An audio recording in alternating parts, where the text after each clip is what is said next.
Une vie, une œuvre. René Daumal, La traversée des apparences, par Jacqueline Deroux. René Daumal naît le 16 mars 1908 à Boulzicourt. C'est un petit village près de Charleville, à une dizaine de kilomètres.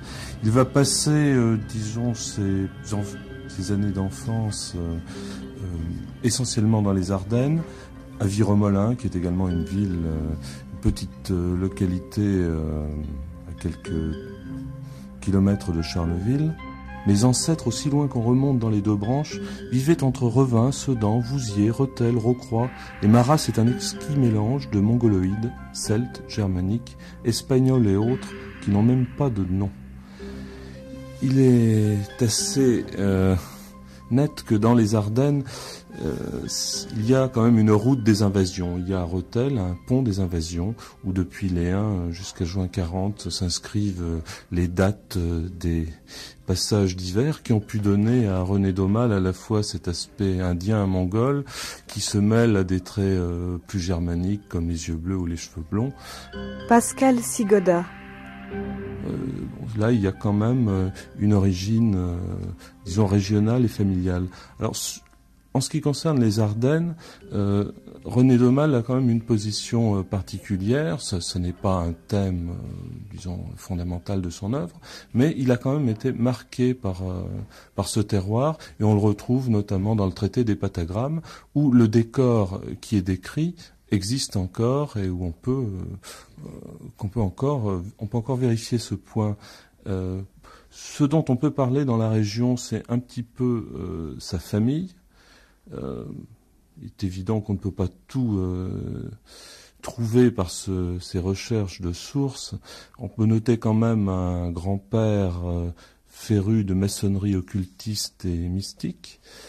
Également un père qui était socialiste comme on l'était à l'époque, c'est-à-dire très moral et, disons, partisan de thèses plus associationnistes que marxistes, ce qui n'empêchait pas d'être violent, et également beaucoup plus tourné vers la paysannerie, c'est-à-dire un ensemble, disons, politique qui ferait plus penser aux socialistes révolutionnaires russes qu'aux bolcheviks, par exemple, pour prendre un exemple étranger.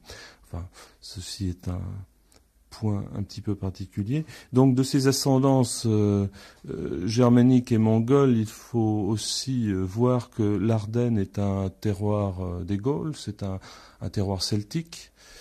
Donc, il y a là tout un légendaire qui a pu inspirer Daumal. C'est le terrain des Quatre Fils Aymon, de la Rose Pimprenelle, et par ce biais celtique, on peut rejoindre un petit peu les légendes du Graal. À ce sujet, on peut noter que René Guénon lit la légende du Graal au mont Salva, au mont du Salut, c'est-à-dire à la fois une île sacrée et une montagne polaire, et on pense un petit peu là au mont analogue.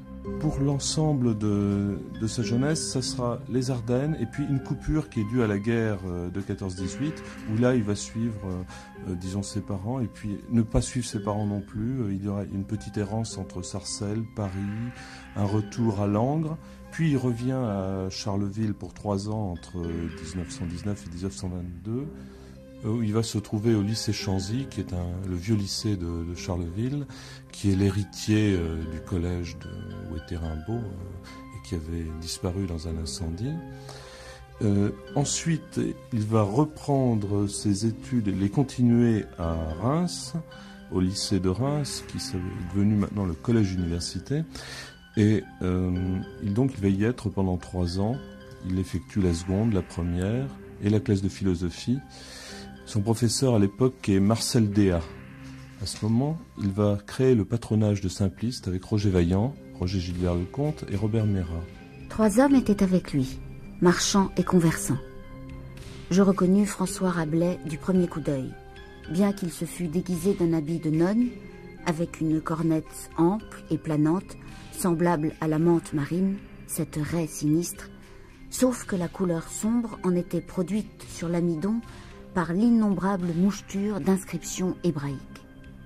Au lieu du trousseau de clés et du rosaire, pendait, dans les plis bleus de la toile, un très vulgaire coupe-chou. Le second personnage, au ventre ovale et mince de longs poissons, ceint du blanc costume de l'escrimeur, l'œil de guêpe, la moustache de miel héroïque, aux pointes peintes en vert, le fleuret démoucheté, c'était Alfred Jarry. Je l'entendis expliquer que si les bas de ses pantalons n'étaient pas agrafés de pattes de langouste, c'est qu'il portait culottes et bas blancs. Et c'est d'ailleurs tout ce que j'ai pu saisir des propos des 4 hommes. Le troisième était Léon-Paul Fargue, en costume d'amiral, qu'il avait orné de nombreux galons supplémentaires. Il portait le bicorne en travers et avait remplacé l'épée par un sabre d'abordage. Madame Maxwell.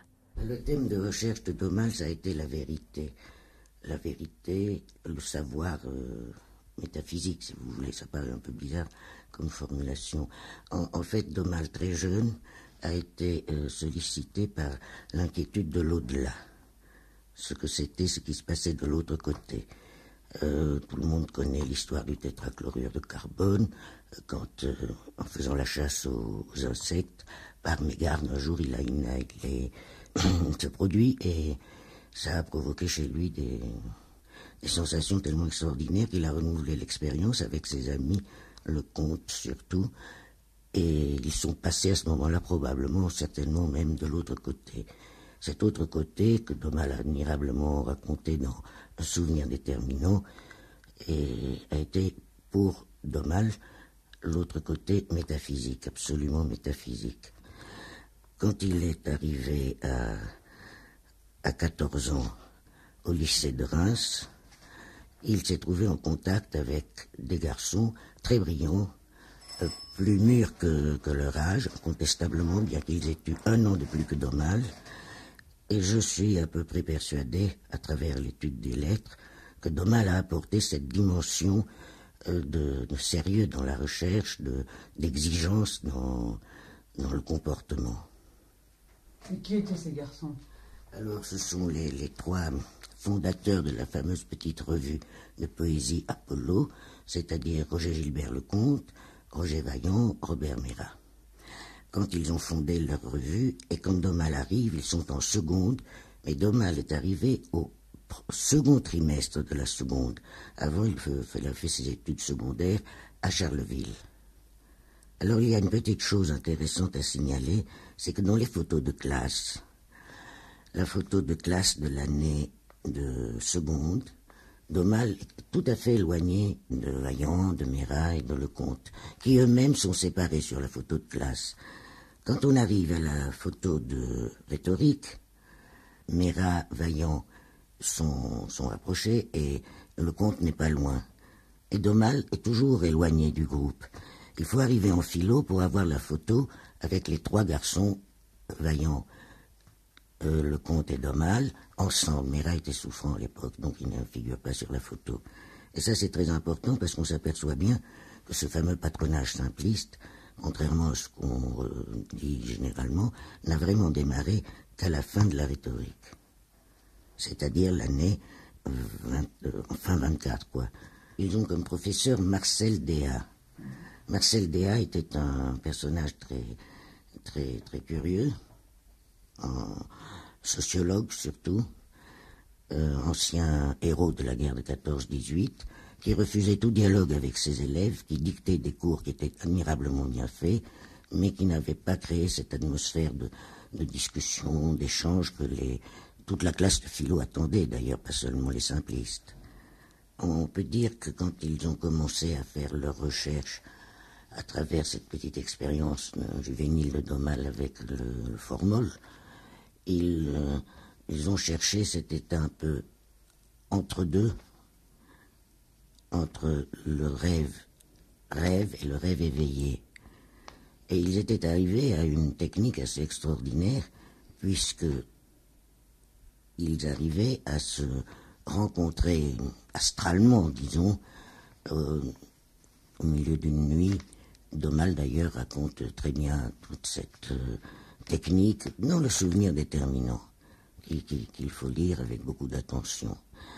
Quant à ce fameux patronage simpliste, Domal, quand il correspond avec Maurice Henry, qui deviendra un des membres permanents du groupe du Grand Jeu, il lui écrit qu'il cherche dans le rêve un souvenir absolu d'éternité. Et il ajoute d'ailleurs dans cette lettre ce qui nous fit surréalistes avant que ce mot ne nous soit connu. Le manifeste de Breton et le premier numéro de la revue surréaliste nous donnèrent seulement la surprise de savoir que nous étions de notre époque. Or, le premier numéro de la revue surréaliste apparu en décembre 24, pardon. Donc, on peut dire que ça a été l'ère du temps total. Contemporainement, les garçons à Reims et les grands qui avaient 10 et plus d'années que les simplistes à Paris. Je lus pour la première fois Aurélia. Nerval connaissait le pays de la longue épreuve, il connaissait le château aux couloirs innombrables, coupé d'escaliers sans fin. Pourrais-je jamais faire comprendre la certitude folle qui me fait reconnaître le sang de mon sang dans d'aussi simples descriptions? Une sorte d'hôtellerie aux escaliers immenses, plein de voyageurs affairés. Je me perdis plusieurs fois dans les longs corridors, et comment prouver que la parole silencieuse qui me fut adressée dans la vision, que je croyais dernière, de l'escalier, comment, alors que j'en suis plus sûr que des battements de mon cœur, alors que j'en ai le sang aux yeux d'évidence brutale, comment prouver que c'est la même parole qu'entendit Nerval? J'étais, dit-il, mais c'est aussi bien moi qui parle, dans une tour, profonde du côté de la terre et si haute du côté du ciel que toute mon existence semblait devoir se consumer à monter et à descendre.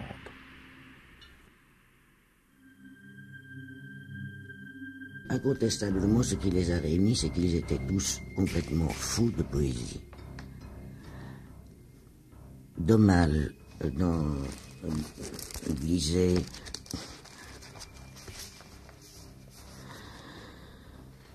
Ses auteurs préférés sont Baudelaire, Verlaine, Mallarmé, Edgar Poe, Rimbaud, Lautréamont. Nerval arrive un petit peu plus tard. En philosophie, eh bien, ils ont lu Bergson très bien. En fait, c'est le seul auteur qui semble les avoir vraiment marqués. Un peu plus tard, ils feront la découverte de Guénon, qui les passionnera évidemment, et Nerval, qui sera un de leurs auteurs pères. Et même Jarry, dans les années de collège de Reims, ils ne le connaissent pas. Ils l'ont connu dans les années 27, où Jarry, la pataphysique, fait son entrée en force dans leur jargon, si vous voulez. D'ailleurs, le fameux totem des simplistes, la poupée Bubu, ne vient pas du tout, n'est pas une déformation du père Ubu. Ça, c'est certain. C'est difficile de mettre ensemble ces souvenirs nocturnes. On confond les événements extérieurs avec les radotages intérieurs. Je chassais de toutes mes forces l'image d'une campagne ensoleillée, d'un chant d'oiseaux, d'une promenade en forêt. J'envoyais tout ça à tous les anges. Et pourquoi, dites-vous, est-ce que j'envoyais tout ça à tous les anges? Pourquoi? Parce que je voulais voir tous les diables en face, monsieur, disais-je. Et je lui disais à ce monsieur qui n'y pouvait rien, je lui disais, ça n'est pas tout d'avoir noyé ces idées noires. Après cela, il y a les idées bleues, et les idées rouges, et les idées jaunes. C'est pas des idées, disait le monsieur d'une voix pâteuse. C'est pas des idées, c'est des petites bêtes. J'étais confondue. Alors on m'installait sur une barrique et je devais improviser des litanies. Un chœur immense de personnages falots reprenait le refrain. Je commençais « C'est la soif ». Le chœur « Qui peut, qui pourrait ». De l'estomac. Le chœur « Qui pue, qui pourrit ». C'est la soif. Le chœur « Qui peut, qui pourrait ». De la poitrine. Le chœur « Qui pue, qui pourrit ». C'est la soif. Le chœur, qui peut, qui pourrait, de la cervelle, le cœur, qui pue, qui pourrit. En juillet 1925, René Daumal est reçu au baccalauréat, section philosophie. Il sera ensuite en 25-26 interne au lycée Henri IV, en Cagne. Il effectuera à ce moment-là des expériences de vision extra-rétinienne avec Roger Vaillant sous la direction de René Maublanc, qui avait été son professeur de philosophie à Reims. En 1926-27, René Daumal est demi-pensionnaire au lycée Henri IV. Alain est son professeur de philosophie.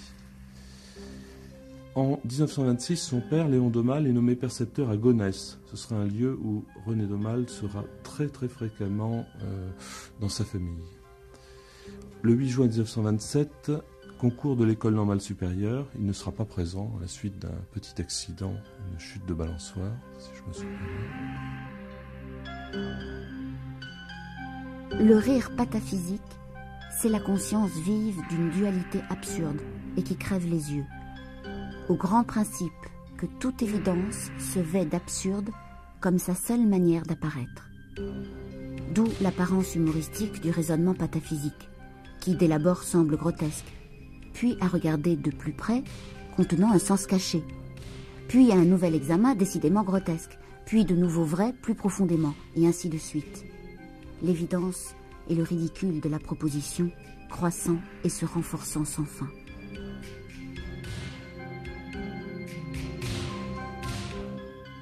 Pascal Sigada, est-ce que vous pourriez développer la période d'influence dadaïste et celle de Jarry? Il y a quand même une certaine ambiguïté entre Daumal, Jarry et la pataphysique.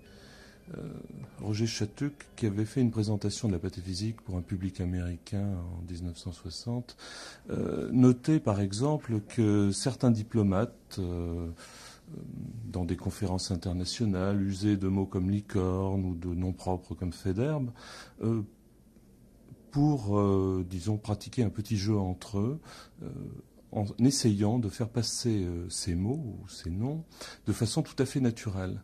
Et Roger Chatuc en concluait que la pataphysique était tout à fait nécessaire.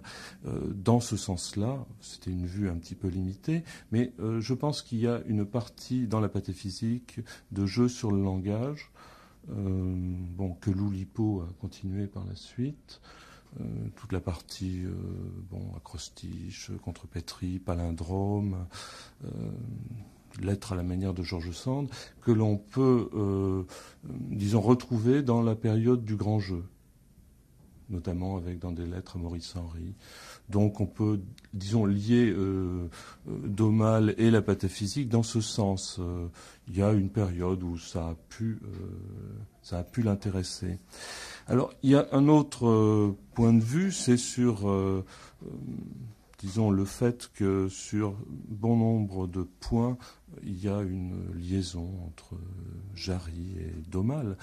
Quand Jarry dit que l'art est un crocodile empaillé, on trouve à peu près la même expression dans La Grande Beuverie quand Daumal exprime le fait que le seul mot que les carpes peuvent prononcer, c'est le mot art.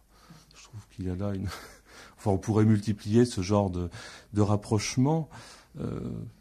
Disons que dans La Grande Beuverie, on voit également apparaître des grands anciens. On voit apparaître Rabelais, Jarry et Fargue, pour autant que Fargue soit un grand ancien à l'époque.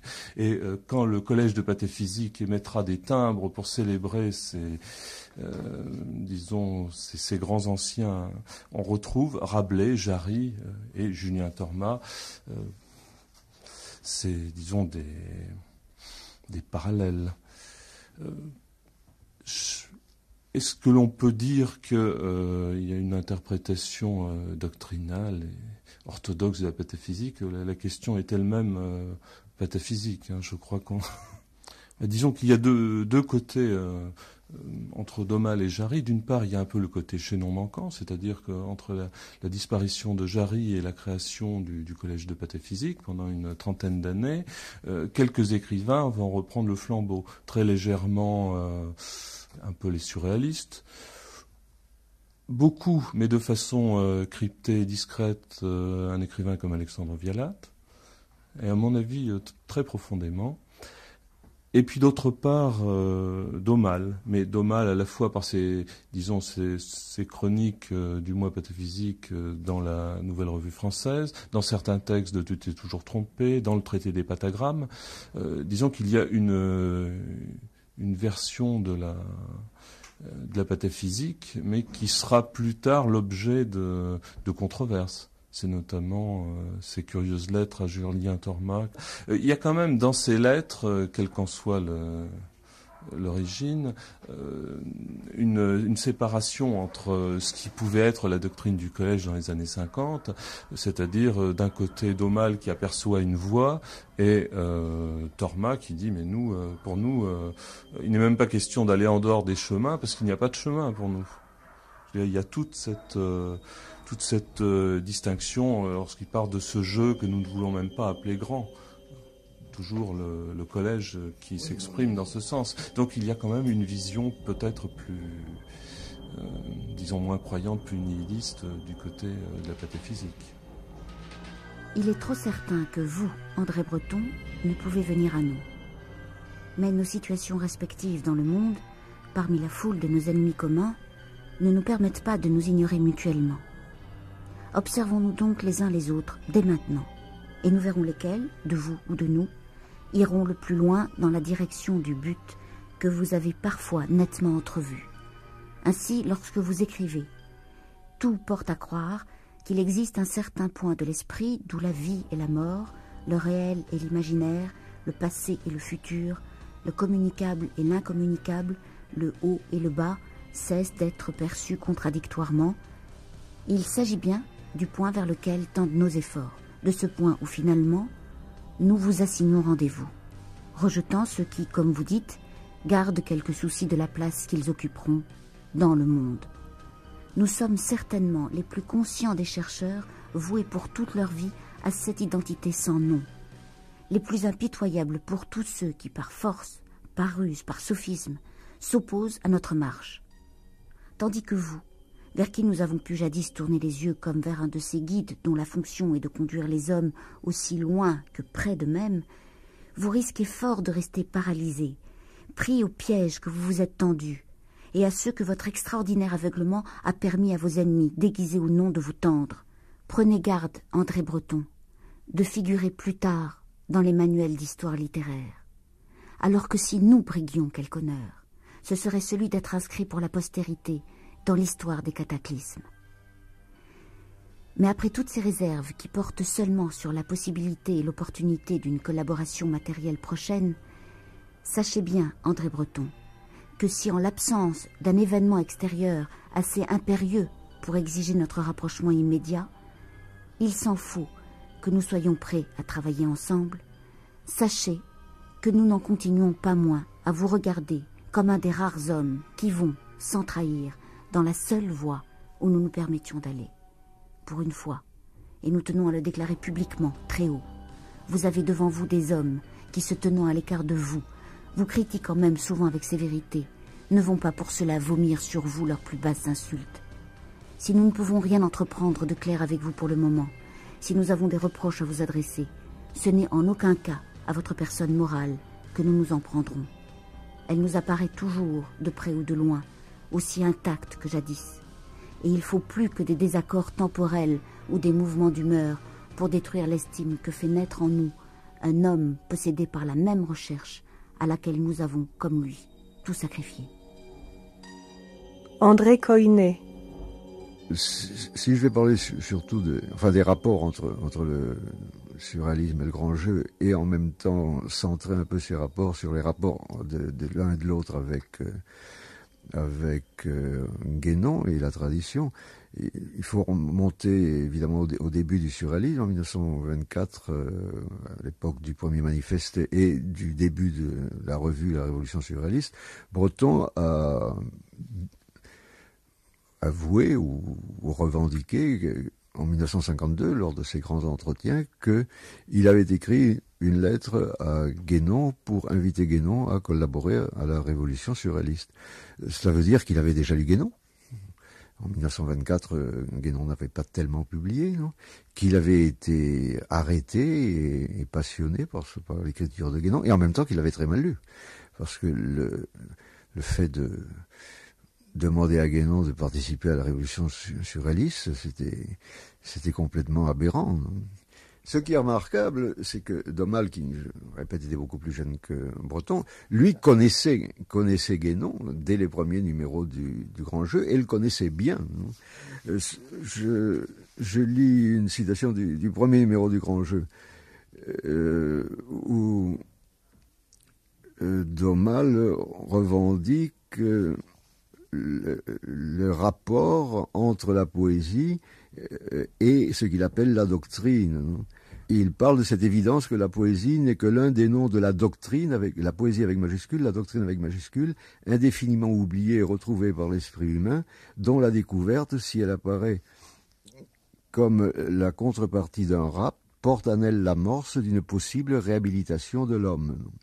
Et à partir de là, dans les différents numéros du Grand Jeu, il dénonce la triple trahison que représente la modernité de l'Occident, trahison dans le domaine philosophique, dans le domaine religieux et dans le domaine poétique, dont lui a assimilé dès cette époque le rapport étroit entre ce que Breton appellera la haute science et la haute poésie, mais lui fait entrer également la religion.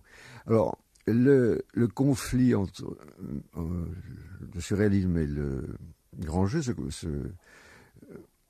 produit en 1929, en particulier au moment d'une réunion à la rue du Château, qui a été rapportée différemment par les uns et par les autres, où Breton a été séduit par le Grand Jeu, par ses premiers numéros du Grand Jeu, et il a essayé d'attirer ces jeunes au mouvement surréaliste, non ?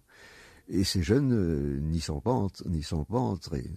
De toute façon, Breton et Aragon le reprochaient quelque chose, c'est de parler de Dieu.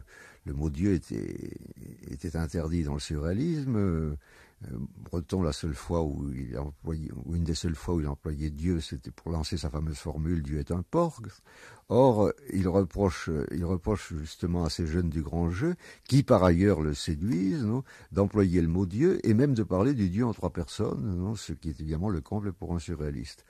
D'Aumale ne se laisse pas séduire par Breton et il lui dit « C'est vous plutôt, Breton, qui devriez venir vers nous, malgré sa jeunesse, non, bien qu'il considère Breton comme un maître, pas un maître spirituel, comme plus tard Gurdjieff, mais comme un maître quand même, dans le sens poétique du terme, non. Il lui dit, c'est vous qui allez vous perdre, non, et c'est vous qui allez vous perdre dans la littérature, à cause de vos amis, à cause de vos moyens de fabrication de poésie, etc. Il démonte un peu les recettes surréalistes, le fait que le surréalisme est d'abord une entreprise de langage, et non pas du tout une entreprise spirituelle. Il y a confusion entre les deux, non, et il y a cette confusion typique du monde moderne entre le psychique et le spirituel, le psychique et le pneumatique. On parle d'esprit, mais en fait c'est l'âme qui est en jeu. Et le surréalisme ne s'est intéressé qu'à ça. Il y avait déjà eu à l'intérieur du surréalisme même une crise qui est la rupture avec Artaud, non, et Artaud ne leur avait pas envoyé dire non, ce qui me distingue des surréalistes, alors que Artaud avait été le grand inspirateur des grands textes surréalistes de 1925, non, quand il y a la rupture en 1926-27, Artaud leur dit ce qui me sépare surréaliste, c'est qu'ils adorent la vie autant que moi je la déteste, non, et ce qu'ils aiment, c'est jouir de la vie, non. Bon, je parle d'Artaud parce qu'il y aurait un rapprochement aussi à faire entre Artaud et D'Aumale, non. Maintenant, malgré tout, D'Aumale, en 1929-1930, non, reste pris dans ce qu'il appelle la révolte, non. Alors il a lu Guénon, il l'approuve, mais il le critique quelquefois quand même, parce qu'il trouve que Guénon ne s'intéresse pas suffisamment aux problèmes de l'époque, et c'est la sinistre année 1930, non, je dis sinistre parce que elle le reste pour l'histoire de l'esprit en Occident. C'est l'année du second manifeste du surréalisme, c'est l'année où les surréalistes, certains en tout cas, entrent au Parti communiste, et où à l'intérieur du Grand Jeu, ça va être la cause de la fin du Grand Jeu, se produit également une crise. D'Aumale oublie un peu ce qu'il sait de la doctrine, s'intéresse lui aussi à la politique, et est prêt à rompre avec Renneville. Non, c'est l'affaire Renneville à l'intérieur du grand jeu, parce que Renneville ne veut pas s'intéresser à la politique et au marxisme, non, et c'est le moment où se défait le grand jeu. C'est le moment, en même temps, quelques mois plus tard, où Domal rencontre Salzman, non, mais même après la rencontre avec Salzman, pendant quelque temps, il restera politique. Non, cette année 1930 a vraiment marqué les gens et ils se sont dit il faut faire de la politique. Mais si tu as choisi d'être, tu t'es engagé sur un rude chemin, montant sans cesse et réclamant un effort de tout instant. Tu t'éveilles, et immédiatement tu dois t'éveiller à nouveau. Tu t'éveilles de ton éveil. Ton éveil premier apparaît comme un sommeil à ton éveil second. Par cette marche réflexive, la conscience passe perpétuellement à l'acte. Au lieu que les autres hommes, pour le plus grand nombre, ne font que s'éveiller, s'endormir, monter un échelon de conscience pour le redescendre aussitôt, ne s'élevant jamais au-dessus de cette ligne zigzagante, tu te trouves et te retrouves lancé selon une trajectoire indéfinie d'éveil toujours nouveau. Et comme rien ne vaut que pour la conscience percevante, ta réflexion sur cet éveil perpétuel vers la plus haute conscience possible constituera la science des sciences. Je l'appelle métaphysique.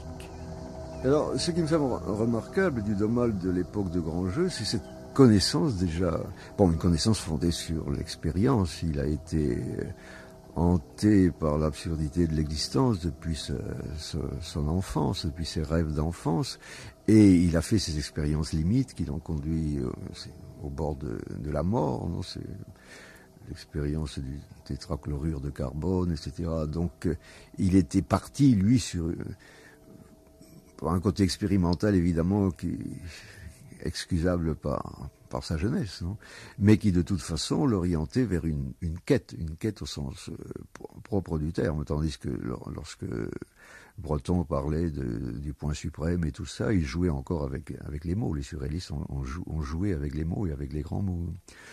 Mais il gardait encore, au début des années 30, cette volonté d'intervention, ce côté moderne, politique. Et il voulait être un agent de révolte, et le révolté doit à chaque instant être prêt à se révolter. Il employait moins le mot révolution que les surréalistes, mais il tenait au mot révolte, et il reproche à Guénon justement de ne pas tenir compte de la révolte contemporaine. Et il cite à un moment dans les textes du grand jeu la parole du Christ: il faut bien que le scandale arrive, mais malheur par qui le scandale arrive, non? Et il parle de la révoltante parole du Christ, non? Ce qui prouve bien qu'il avait encore du chemin à faire. Presque immédiatement après, c'est la rencontre avec Salzman, et à travers Salzman avec Gurdjieff. D'autres diront que c'est heureux. D'un point de vue traditionnel, il est dit que quand le disciple est prêt, il rencontre le maître, ou le maître se présente. Mais est-ce que c'était vraiment le maître idéal pour Domal? Ça, c'est une autre histoire, hein, parce qu'il y a un côté suspect également dans Gurdjieff et dans l'enseignement de Gurdjieff. Mais enfin, c'est celui que Domal a rencontré. Pour moi, il est incontestable que Guénon est le témoin de la tradition qui était prédestiné à notre monde occidental au moment où il est venu. Mais il faut en convenir, chez Guénon des manques qu'on pourrait peut-être expliquer providentiellement, mais enfin des manques en tout cas. Et Guénon en particulier ne parle à peu près jamais de poésie, non. Il est heureux qu'il y ait un poète français qui ait découvert Guénon très tôt, qu'il a lu, qu'il a bien lu, même si, malgré les réticences que j'ai faites tout à l'heure, très vite, et qui ait réintroduit, non, la poésie dans la tradition. Je crois que les noms de Guénon et de Domal sont indissociables, et que leurs deux œuvres se complètent. Le mot n'est pas très heureux, mais enfin, je n'en trouve pas d'autres en ce moment, non. Et cela me semble beaucoup plus intéressant que le rapport Domal-Gurdjieff, par exemple. Donc, je pense qu'il est important de revendiquer aussi la poésie, chose que Guénon ne fait pas, non. En 1927, il y a un voyage en Auvergne avec Roger Gilbert-Lecomte, à Caunes et à Massiac. Le 4 juin 1927, il fait la connaissance du peintre Joseph Sima, grâce à Richard Wehner. Il effectuera également en 1927 un premier séjour en haute montagne, à Bourdoisan. En octobre 1927, licence de philosophie en Sorbonne, écrit Mugle. Le 3 novembre 1927, il rencontre Vera Milanova.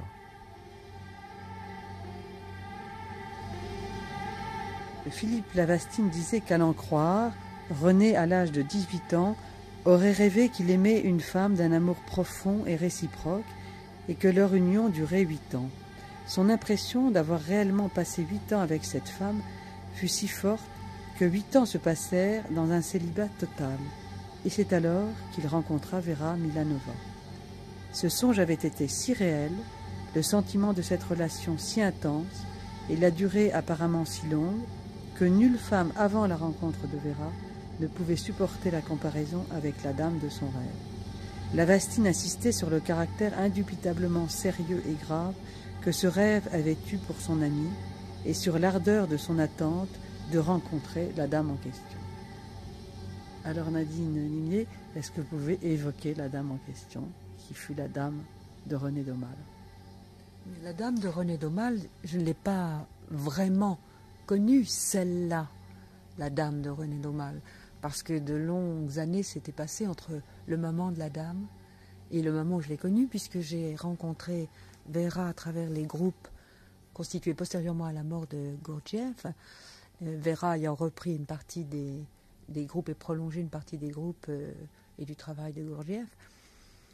Vera, que j'ai connue donc en 1951,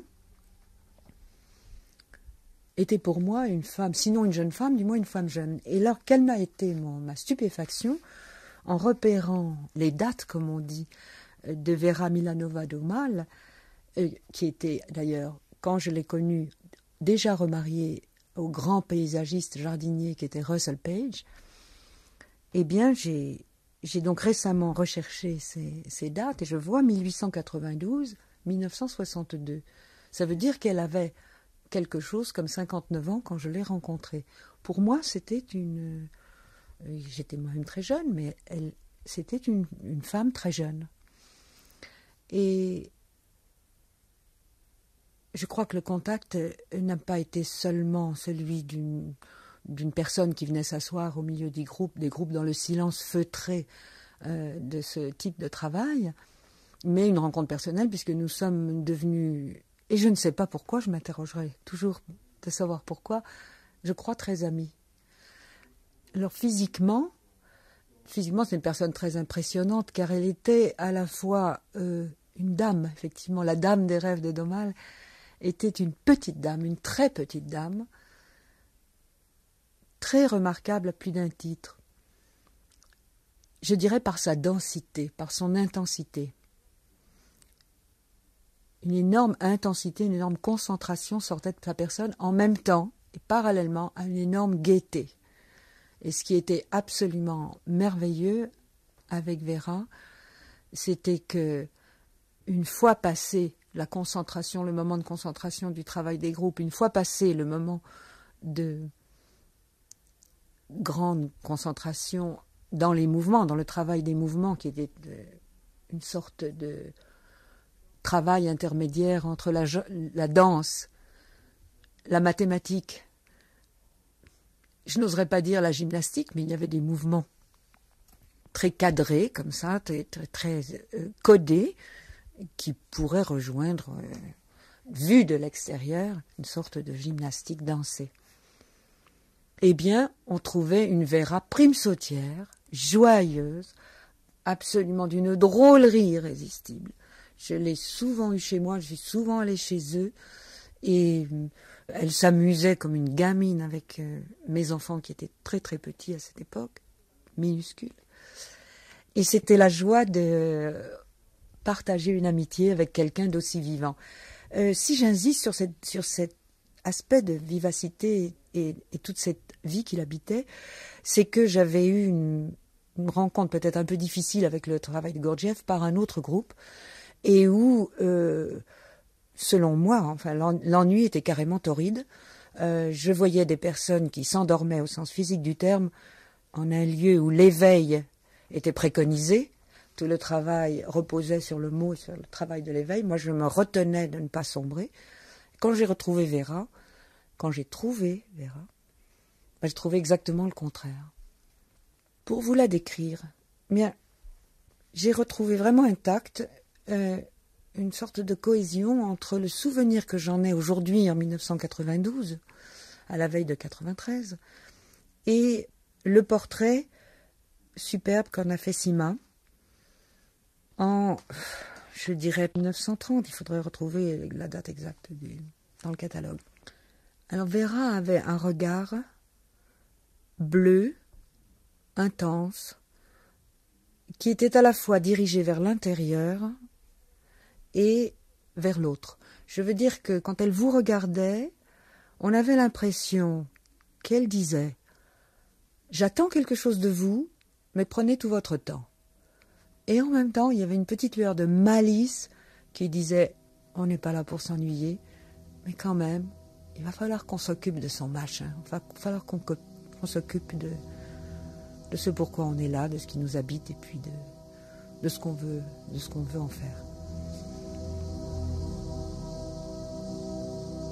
Il faut qu'un vienne et dise « Voici, ainsi sont ces choses ». Pourvu que ceci soit montré, qu'importe celui qui peut dire « J'ai fait la lumière ». Et la lumière aussi bien n'est à personne. Jacqueline, quand je vous ai rencontrée préalablement, je vous ai dit, je commencerai le portrait de Vera par sa narine. J'ai commencé par ses yeux, on ne fait pas ce qu'on veut. Alors sa narine me faisait une très vive impression. Je la retrouve dans ce portrait. Je la retrouve très bien signalée dans ce portrait et aussi dans les photos qu'il y a d'elle. Parce que sa narine était une narine qui humait. Je ne dirais pas qu'elle avait le nez retroussé, parce que ce serait vulgaire.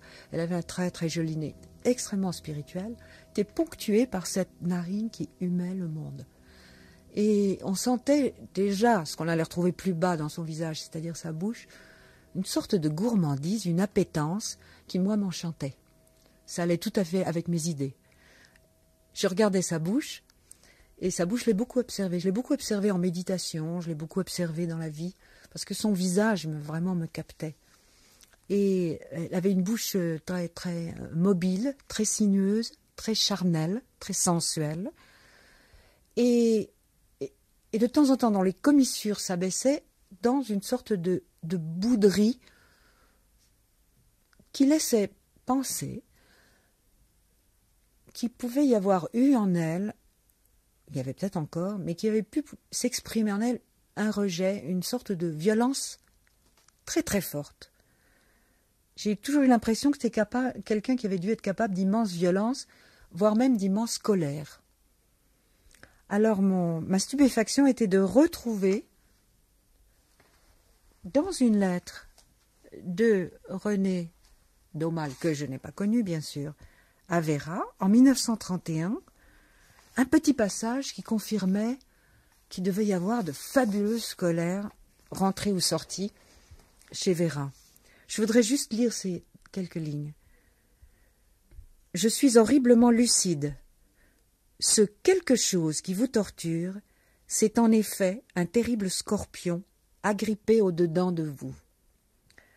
Mais je n'aurai de repos tant que je ne l'aurai découvert et extirpé. Si vous pouviez voir l'air farouche que j'ai en disant ça. Il faut en effet tuer cette bête. Mais rien que cette affreuse petite bête, vous voyez dans quel état cela me met. Je sens que vous aurez bientôt une grande colère contre moi. » Bien sûr, c'était des mots écrits, bien sûr, c'était métaphorique peut-être, mais il m'a été confirmé tout récemment que, effectivement, Vera était une âme de colère. Elle est son sacrifice et sa créature, puisqu'elle est toute robe dont il s'est dépouillé. Elle est sa connaissance, puisqu'il l'a, devant lui seul sujet, projeté, objecté, seul objet. Elle est son amour, puisqu'elle est tout ce qu'il n'est pas. Le mystère irréversible craint la folie. 18 juin 1928, publication du premier numéro du Grand Jeu, par René Daumal, Roger Gilbert-Lecomte et Joseph Sima. En 1929, André Breton, le 11 mars, fera le procès de Roger Vaillant, membre du Grand Jeu au bar du château. C'était une réunion qui avait été organisée au départ pour soutenir Léon Trotsky, qui faisait l'objet de poursuites en Union soviétique. Et cette affaire s'est terminée par une mise en cause, disons pour des raisons journalistique de Roger Vaillant, et cette affaire a quand même causé une première faille dans le Grand Jeu, dans la limite où ses amis ont à la fois un peu abandonné Roger Vaillant tout en ne coupant pas les ponts avec lui. Enfin, ils lui ont quand même conseillé d'adopter une position de retrait par rapport au groupe. En mai 1929, deuxième numéro du Grand Jeu. Fin 1929, début 1930, rencontre d'Alexandre de Salzmann. À cette époque également, René Daumal commence à étudier le sanskrit. André Breton critique le Grand Jeu dans le second manifeste du surréalisme et René Daumal réplique par une lettre ouverte à André Breton dans le Grand Jeu. En automne 1930, parution du Grand Jeu numéro 3 et préparation du numéro 4 qui restera inédit. Roger Caillois devait y participer. René Daumal commence à cette époque les clavicules pour un grand jeu poétique. Le 14 novembre 1930, Vera Milanova est de retour des États-Unis. En février 1931, elle rentre dans la vie de René Daumal. En octobre 1931, René Daumal figure déjà dans l'anthologie des philosophes contemporains aux éditions du Sagittaire. Fin 1932, René Daumal termine sa licence de philosophie. Le 30 novembre 1932 éclate l'affaire Aragon, signer ou ne pas signer une pétition en faveur d'Aragon qui précipitera la séparation du groupe. Si maintenant quelqu'un demande pourquoi cette course perpétuelle à l'éveil, pourquoi tenter d'être toujours plus conscient, pourquoi vouloir sortir de la condition d'homme, qu'il regarde en lui-même d'un regard clair. Si la réponse pour telle fin qu'admet ce pourquoi ne lui apparaît pas immédiatement, du moins verra-t-il avec certitude, s'il regarde vraiment, le parce que. Il voudra nécessairement se délivrer de l'état humain parce qu'il verra cet état intolérable. Il peut bien avoir compris que rester éveillé n'est pas un état où il suffirait de s'installer une fois pour toutes, qu'entre la conscience, effort de chaque instant, et le sommeil absolu, il n'y a pas de milieu. Que donc, s'il ne veut pas se perdre, il doit marcher sans trêve. Aussi clairement qu'il comprenne cette raison, elle ne sera pas plus qu'aucune autre vérité abstraite capable de faire qu'il veuille marcher. Les meilleures raisons du monde ne mettront pas l'homme en route si rien ne le pousse, tant soit peu rudement, à faire le premier pas. La vision de l'intolérable suffit à fonder la nécessité pour la conscience humaine de se transformer. Cette course est d'abord une fuite. Je dois donc avant tout essayer de la décrire comme telle. Ensuite, seulement je pourrai parler du but, du terme final de cette transformation comme représenté dans la conscience pour servir de guide à la poursuite. Ce sera l'objet propre de la métaphysique, anticipation de l'ascèse. La métaphysique ne serait qu'un système clos d'abstraction, une chose en l'air, si elle n'était jointe continuellement et continuellement à ses racines concrètes et d'abord à l'expérience directe de l'intolérable. Jean-Marie Turpin, vous avez plus particulièrement étudié Tu t'es toujours trompé, donc l'ouvrage de Daumal, Tu t'es toujours trompé, et vous êtes situé du point de vue philosophique. Oui, alors j'avais été intéressé et je voulais attirer l'attention sur ce texte Tu t'es toujours trompé, qui est un texte qui date des années 26 ou 28 et qui consiste en une soixantaine de pages et où Daumal, probablement de manière un peu anticipative, décrit son itinéraire en des termes qui sont de l'ordre du philosophique et même parfois très spéculatifs. Alors ce texte commence par une sorte de coup de tocsin, selon lequel les hommes sont dans les apparences et en sommeil, sont au fond comme vivant dans les ombres d'une caverne. Donc là, il y a nettement un thème platonicien. Mais ce monde, qui est une caverne, est en même temps la réalité. Et une réalité qui n'est guère dépassable. Il y a là une énigme dans la pensée de Daumal, justement, sur laquelle le texte, sans insister, s'établit. À savoir qu'il y a quelque chose de parfaitement indéfinissable dans la réalité, qui fait que même si les hommes sont en sommeil, ils ont affaire à cette réalité sans pouvoir, à proprement dire, la dépasser. Là-dessus, la thèse de Daumal est donc qu'il s'agit de s'éveiller. S'éveiller relativement à ce monde, et de rester éveillé, mais ce sera tout de même à l'intérieur d'un peuple de somnambules, et qui est posé comme définitif. Il va même plus loin, il pose que ces somnambules sont même des morts spirituelles. Il y a un élitisme donc de l'éveil relativement à un monde de somnambules, mais ce monde de somnambules est posé comme très consistant et définitif. C'est là qu'il échappe au fond à la construction classique de l'idéalisme dans laquelle il y aurait un autre monde, etc. Et la condition de l'éveil est purement définie comme étant l'acte de la conscience. L'acte de la conscience, parce que, et là il y a quelque chose qui est tout à fait énigmatique aussi, parce que la substance pensante, là je le cite pratiquement textuellement, la substance pensante n'est rien en dehors de cet acte. C'est-à-dire que on a affaire ici à une négation implicite mais réelle de ce qu'on pourrait appeler l'inconscient. Il n'y a pas d'autre substance à laquelle nous aurions affaire, et il n'y a dans la pensée que la pensée au moment où elle est actuelle. Et par conséquent, l'éveil de la conscience est un acte qui ne peut que se perpétuer, se renouveler de manière incessante, sans qu'il y ait aucun arrière-fond sur lequel cet acte s'établisse. Ce qui est tout à fait étrange et intéressant, c'est que dans ce point de sa pensée, où au fond Daumal se repère relativement à la tradition philosophique, il sait très bien où il est. Il est dans ce qu'il appelle l'idéalisme empirique des philosophes, et il pense à Berkeley, à savoir que le monde est ce que je me représente, et que par un certain acte de conscience suffisamment renouvelé, au fond, je finirai par percevoir le monde tel qu'il est. Seulement, là où l'expérience devient proprement concrète et réelle, Daumal perçoit que l'expérience à laquelle il pourra atteindre sera de toute façon non verbale. Elle sera en deçà de tout ce qu'on peut dire, et que s'il y a une transcendance touchant cette expérience, ce sera de toute façon une transcendance que nous ne pouvons pas nommer, et qui est même définie précisément par le fait que nous ne pouvons pas la nommer.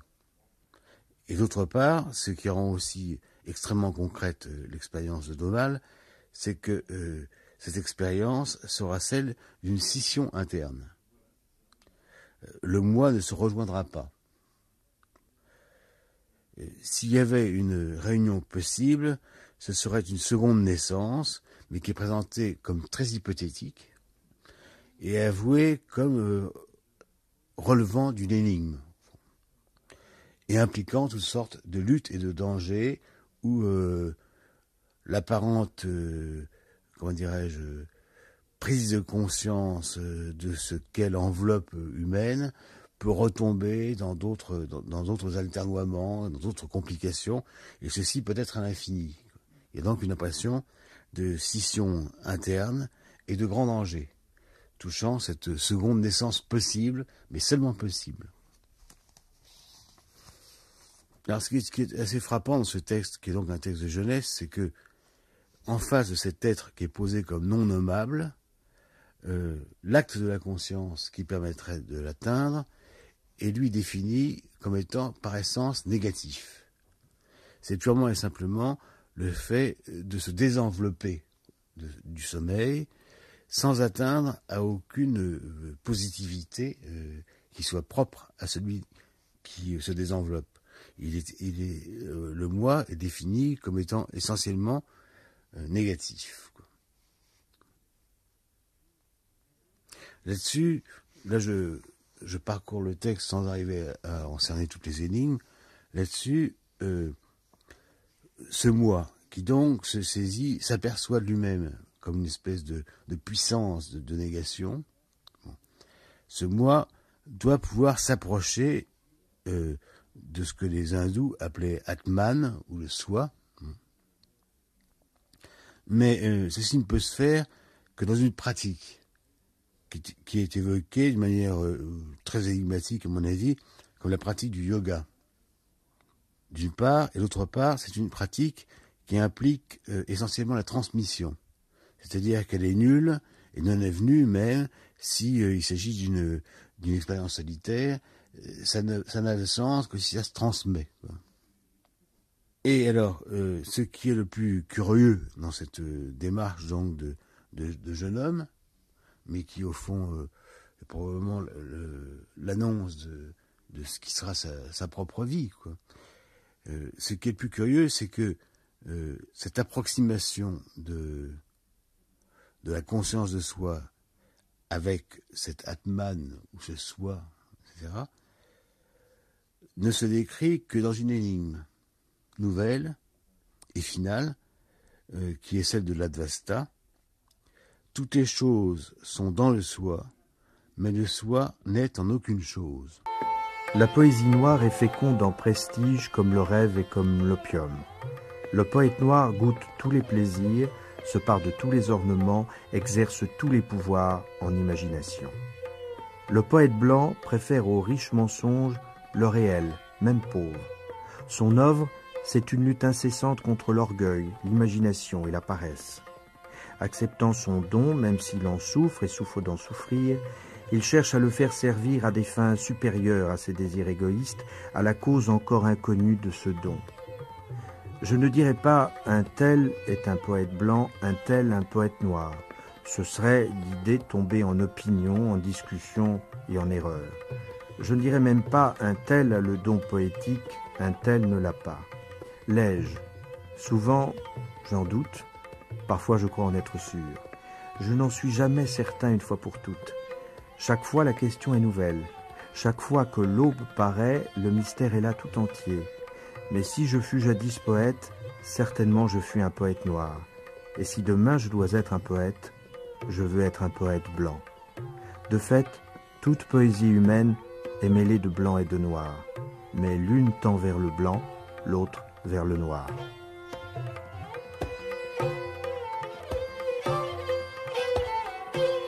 En décembre 1932, Domal rejoint la troupe du Deshankar, frère aîné de Ravi Shankar, qui à l'époque fait une tournée aux États-Unis. Donc cette tournée commence pour René Domal par un départ le 7 décembre 1932 sur le Berengaria. C'est une époque où il connaîtra beaucoup de difficultés matérielles lors de son séjour, qui passera par Boston le 19 janvier, Philadelphie le 28 janvier, Chicago le 31 janvier et New York en février-mars.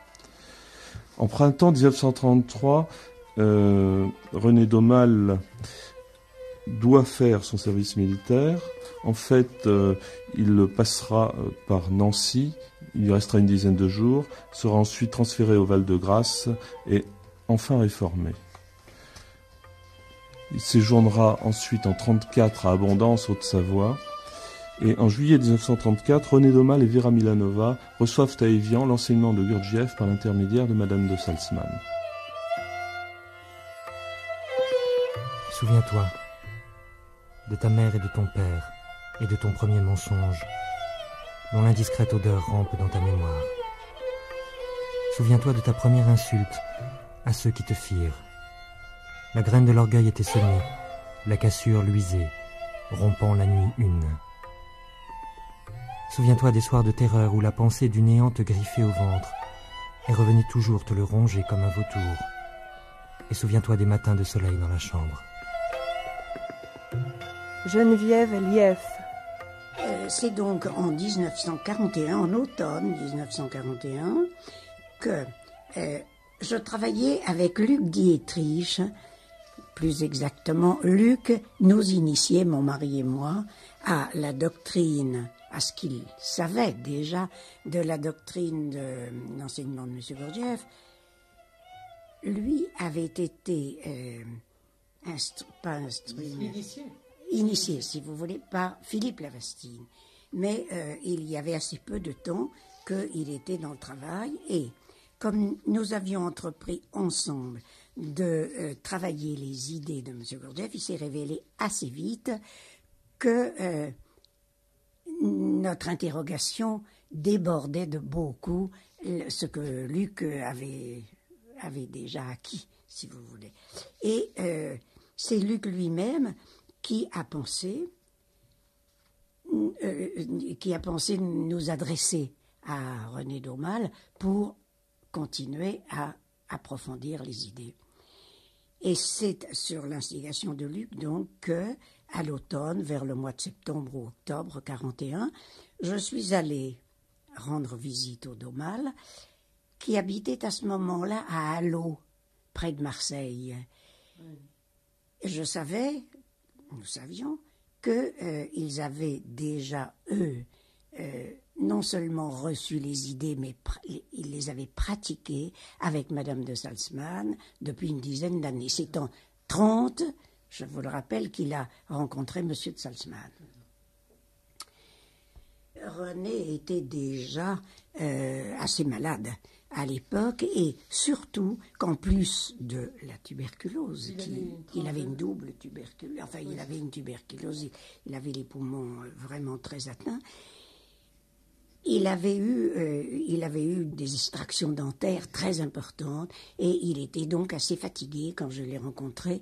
Mais ce qui fait que je ne l'ai vraiment connu qu'à travers les séances d'instruction, si vous voulez, des idées. J'ai beaucoup plus participé à leur vie à travers Vera, à ce moment-là. Et à ce moment-là, d'ailleurs, résidait chez eux Lanza del Vasto. Et vous avez été mêlé un peu au poème qu'il écrivait à cette époque? Pas du tout, non. Non, René, je vous dis, je l'avais vu très peu, et il était très, très, très discret sur son activité littéraire antérieure. En somme, vraiment, mon contact avec René n'a été, à ce moment-là, que le contact d'un instructeur à son élève. Rien n'était encore imprimé à l'époque. Il n'y avait ni fragment d'un enseignement inconnu qu'on a reçu après, ni évidemment les œuvres de M. Gurdjieff. Rien n'était encore édité. Et René m'a transmis l'enseignement idée après idée. Chaque séance concernait une idée qu'il approfondissait. Bon, je lui donnais mes impressions, j'essayais de lui faire préciser certaines choses. Et j'ai un cahier, d'ailleurs, qui date de cette époque, et que René lui-même René a participé, si vous voulez, à faire ce cahier, à un moment où il m'a conté particulièrement la partie scientifique de l'enseignement de M. Gurdjieff. La patience respectueuse, la précision rigoureuse et mesurée avec lesquelles René m'a transmis sa compréhension et, par la suite, le contact de sa vie pendant les années qui ont suivi, et aussi, après son départ, la révélation de son œuvre antérieure, tout cela m'a amené à comprendre à l'évidence que le choc de l'enseignement de M. Gurdjieff avait provoqué en lui justement ce changement d'orientation intérieure. Je dis bien changement d'orientation, car il est certain qu'il avait déjà en lui l'essence, la substance de cet ensemble d'idées. Nous savons bien que l'impact de ce que l'homme reconnaît comme vrai ne fait que lui dévoiler en toute clarté ce qui était déjà au-dedans de lui, mais dont il n'avait jusque-là qu'une certitude assez obscure, disons une conscience crépusculaire. En ce qui concerne René d'Aumale, sa richesse intérieure, ses qualités essentielles le prédisposaient à comprendre que la vérité qu'il poursuivait si désespérément lui était en réalité présente, bien que voilée. Ce que la doctrine et la pratique spiritualisante de l'enseignement de Gurdjieff lui a appris, c'est que cette vérité secrète et prisonnière, il fallait qu'il se rende capable de l'accueillir en toute lucidité, en toute liberté et en toute propriété, c'est-à-dire en toute conscience.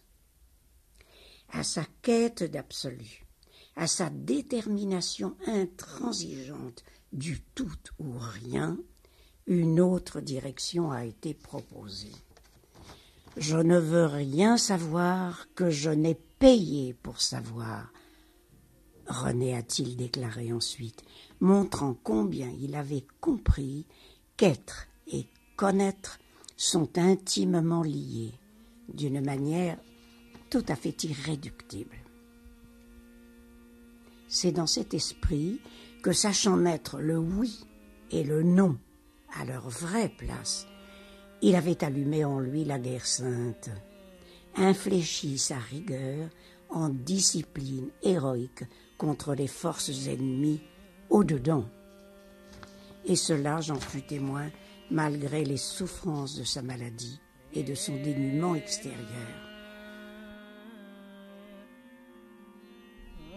Souviens-toi de la nuit de délivrance, où ton corps dénoué, tombant comme une voile, tu respiras un peu de l'air incorruptible.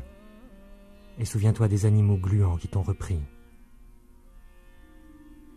Souviens-toi des magies, des poisons et des rêves tenaces. Tu voulais voir, tu bouchais tes deux yeux pour voir, sans savoir ouvrir l'autre.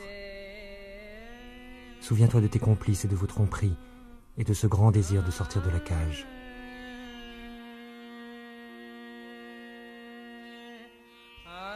En 34-36, René d'Aumale et Vera d'Aumale sont à Genève, où ils connaissent encore des difficultés, qui seront un petit peu atténuées par la remise du prix Jacques Doucet par l'intermédiaire de Jean Paulhan pour le Contre-ciel.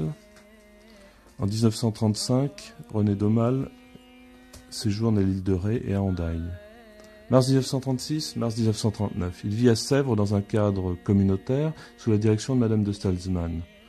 Il accomplira par la suite un certain nombre de travaux plus ou moins alimentaires, comme la participation à l'encyclopédie française d'Anatole de Monzy, ou un certain nombre de traductions, dont des romans policiers, des textes d'Hemingway, et disons un certain nombre d'ouvrages du même type.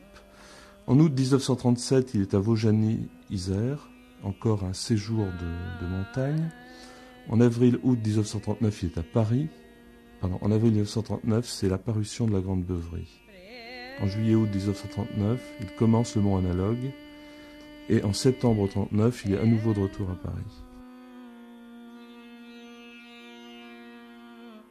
La proposition centrale de l'Advaita exprime aussi une vérité. Toutes les choses sont dans le soi, mais le soi n'est en aucune chose. Jean Biès. d'Aumale a commencé à apprendre le sanskrit à l'âge de 16 ans et qu'il s'était fabriqué une grammaire, que j'ai vue d'ailleurs, sur un cahier d'écolier, quelque chose de très modeste.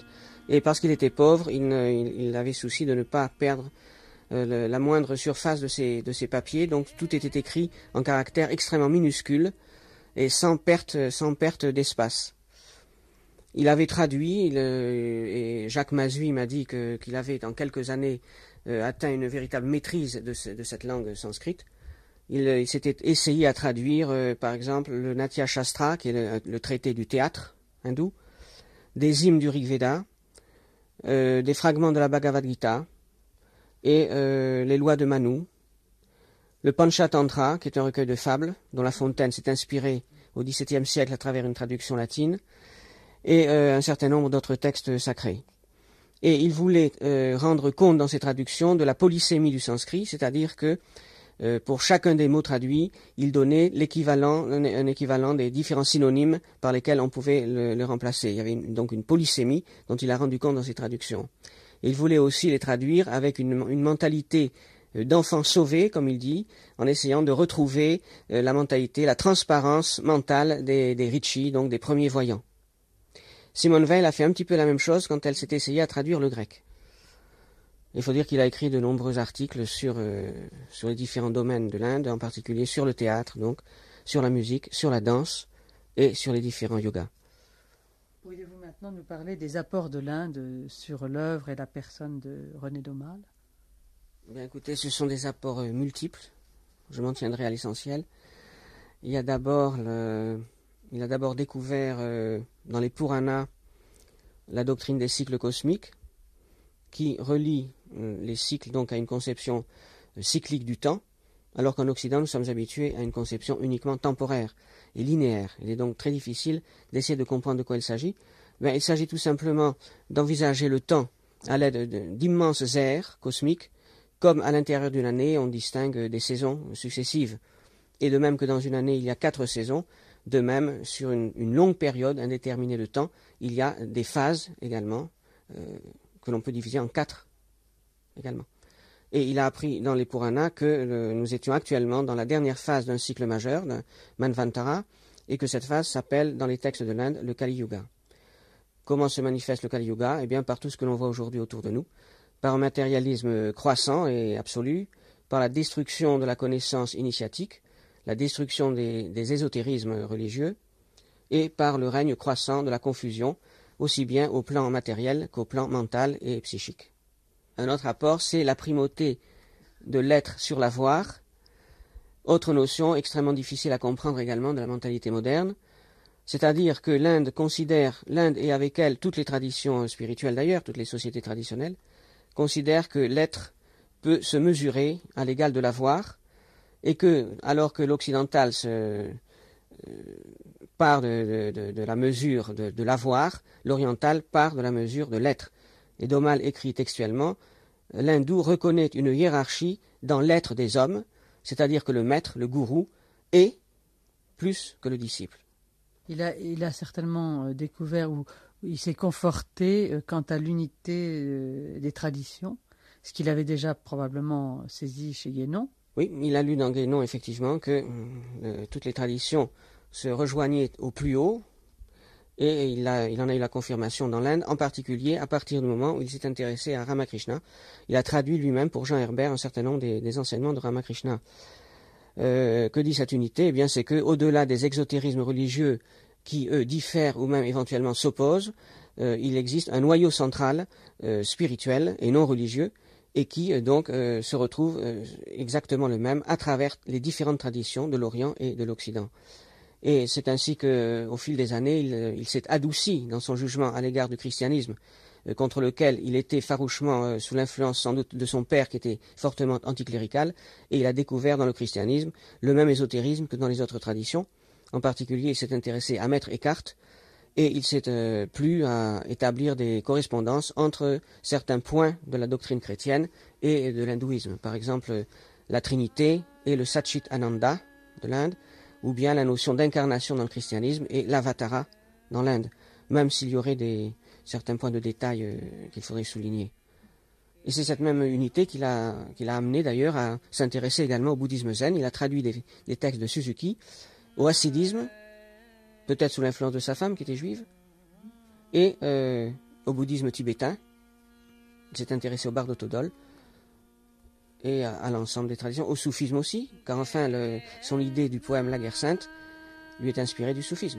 La guerre contre soi-même, la guerre intérieure. Il y a une citation très importante dans Daumal qui pourrait servir d'exergue à tout ouvrage sur lui ou à toute émission qui lui est consacrée, et je vais vous dire cette phrase: « La trame essentielle de ma pensée, de notre pensée, de la pensée, est inscrite, je le sais depuis des ans, dans les textes sacrés de l'Inde. » Et il ajoute qu'il n'est pas un problème philosophique qui n'ait trouvé sa réponse dans la lecture de tels versets d'une Upanishad ou de la Bhagavad Gita.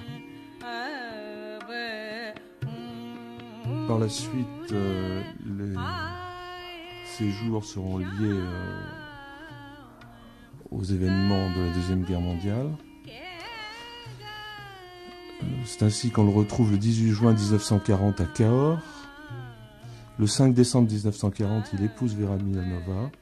En février 1940, il est au plateau d'Assy avec Lanza del Vasto, Luc Dietrich et Madame Lief. Le 13 octobre 1943, il est de retour à Paris. Sa maladie s'aggrave et il décédera le 21 mai 1944 au 1 rue Monticelli dans le 14e. Je suis mort parce que je n'ai pas le désir. Je n'ai pas le désir parce que je crois posséder. Je crois posséder parce que je n'essaye pas de donner. Essayant de donner, on voit qu'on n'a rien. Voyant qu'on n'a rien, on essaye de se donner. Essayant de se donner, on voit qu'on n'est rien.